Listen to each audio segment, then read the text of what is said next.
cụ tư ta cái chia sẻ rồi là tại rồi có thứ một cái tụ lòng đâu rồi rong lại là cụ tư chỉ bao giờ có chỉ thấy cụ là chú lý trả thế thì cụ cho xong đó lên nó đâu có là xưa xin nó muốn cái cụ chỉ ta cậu còn gì là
chúa cho xa dù chi luôn lo yo xa lon chia rong li rong lo chạy có yo hoa chỉ cho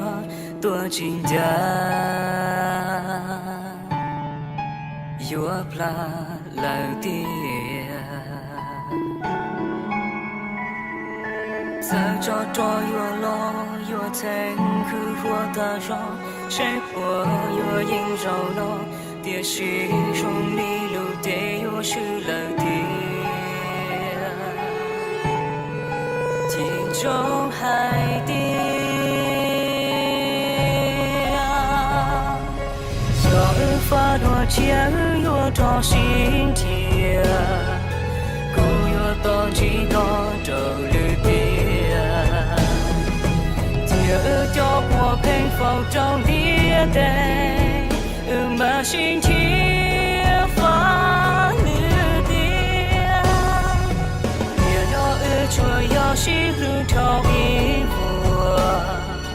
兄弟高难了一我多，也许有呀有烟有发木都了的记不来的老自家。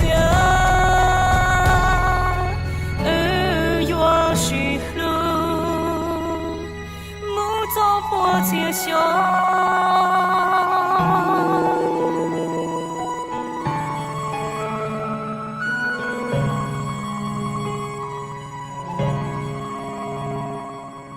我要懂谁说与我的高程不一样，我加上了，所以公家好的老长度的，去吧。干净，所有古路的上路，有去路过，路上我照顾呀，路呀知道有来了来知道，乱掉海底，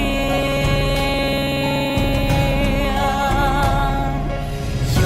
发多钱。我到心田，不要当几个道理的，第二脚步平风中跌的，马心田发绿的，别让错要心路找一步，兄弟高难了与我多。有呀有烟有发木着了的记不来的老自家，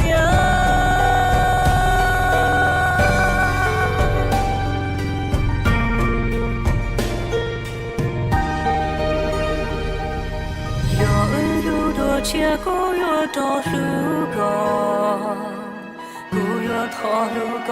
无一心。高才带木大一经，有几时该冒险？别让古车要路高中多些，有几道路高多轻容。也许有呀有烟有发木着了的经，是中早该破窗。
mong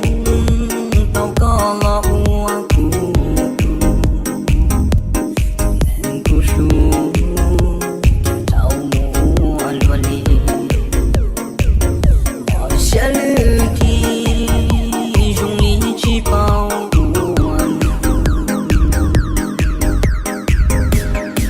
Hãy subscribe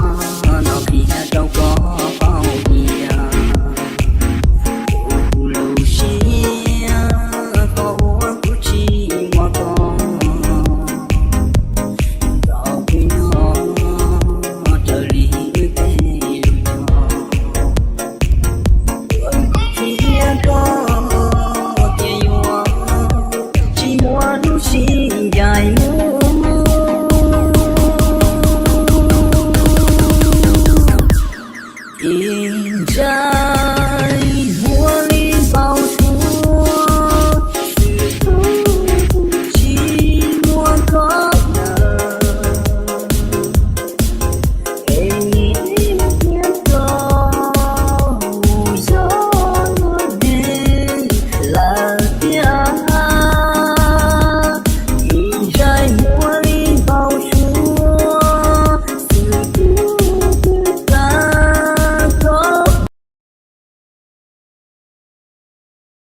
Hello, xin chào tất cả mọi người đã quay trở với kênh vlog của mình nha. Hôm nay mình sẽ đưa các bạn đi xem những thuốc, phải nói là thuốc người Mông nhé các bạn nha. Nó có thích nhất trong tàn trò cho bé trọng thông gì thế trọng sát sẽ đời thân sự tử nữa. Nó hình nó cứ chưa xanh thế trong cần gọi để của chấp bé sẽ đời mùa sai ý cho chua ý cho chuồn chua thì cái tên này mò pla chỉ hơi qua chỉ thì nó gai tròn non tàu ấy thọ pla nó trọng phong sẽ đời thì mò pla hơi của chua lù nó trọng phong sẽ đời nữa để thôi cho nên trọng muốn sai thêm cho chuồn là nửa trong này chả hết là trong này bỏ này xin sự tụ bỏ này học bao bụng đen nổi thì này mò pla khó chịu chỉ này mò pla đi vệ sinh nặng này nửa lò chốt đê trọng phong sẽ đời nè giờ hay chỉ tới giờ thì chỉ cho chuồn nó riêng trong cơn gạo lên giờ của khía trong này bao này ở một hậu hen nó cho con sẽ đây dạ cho cứ chưa sáng nghe trong cơn gạo nữa này bá chọc của một sáng này trong phong gì sẽ đỡ nè ok nó này trong phong sẽ đây nó cho chuột của hải này là nữa này móp lá thì này lo cho chỉ một nó này mọi người ai đau bụng thì hai cái đây cái bê bê của nó này. Cái lá bê bê của nó, lá đầu tiên của nó xong là mang về ăn nếu như bị tàu tiêu chảy nhé các bạn nhé, tàu thấu đuổi nhé thì ăn như này nó sẽ ngon và nó hơi đáng một tí nhưng mà nó sẽ rất có lợi trong bụng mình đó các bạn thấy chưa, nói cho chuồn chua đấy chỗ không sợ đời cho chua hay tiền nếu cô chưa xanh cần ngủ thiết tôi chua lăng lù họ nếu cô dùng gô lên nó nữa ít chỗ không sợ đời nó sẽ được chỉ sau lúc xuyên đây này thì hơi quá xuyên tiền nó tìm mùa vệ sinh móc lá cha thì muốn cho nó hồi cho một thao hồi là lo họ lên đây ông chỉ đang cho một số hũ này chân nó là lâu chỉ tôi chỉ lấy chỗ không sợ đời nè nó sẽ trong đồng cái mê nó xí nó xin nếu một lợi kinh ngồi cho bé cho hai tiền nó ai trò hay móc pla thọc pla nó cũng không sợ đời nè nó sẽ được bỏ nữa nó hay cho chua chi xanh thành này của cho lục khe cho bé giọng mong sự đời tập bao đó với lại thuốc dưới kia này nha cái lá mà nó đang sáng như chúng cho hay tiền cho liên mà cô nó tàu hơn cho liên cô ấy họ sống cha bây giờ họ nói hết một sự đời này chẳng tên nó cũng mua cửa hen chẳng này bỏ cho tên nó nữa không sợ đời nữa thế là nó bên cũng mua chặt xịt đua hay mua chặt xịt lử lo chỉ lử mỏ cang hay lấy được một sợ đời đó mọi người thấy chưa, đây là thuốc như dưới kia về đây vườn nhà mình trồng được một vườn thuốc nha các bạn nha, thuốc đau bụng nha, thuốc yết chảy nó nữa không sợ đời cho chuột này nhiều cho cái giống nó chặt lơ để này thiết cho này nó he chân thật nói cho nó lấy trong không sợ đời này đó mọi người thấy chưa, đó đây thuốc gì kia kìa, vườn thuốc nhà mình từ đây xuống kia nha các bạn nha, vườn thuốc nhà mình trồng khá lâu mà hôm nay cũng có kết quả rồi các bạn nha, nên là cứ an tâm thôi thế với mấy chốt gì đây mình cũng có một cái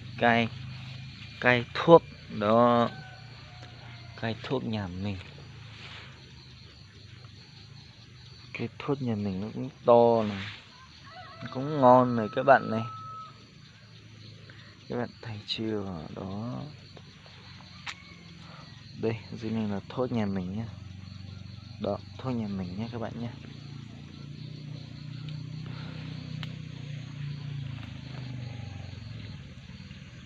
Còn đây là một cây thuốc to, một cây thuốc to của vườn mình, nhà mình các bạn thấy chưa, đó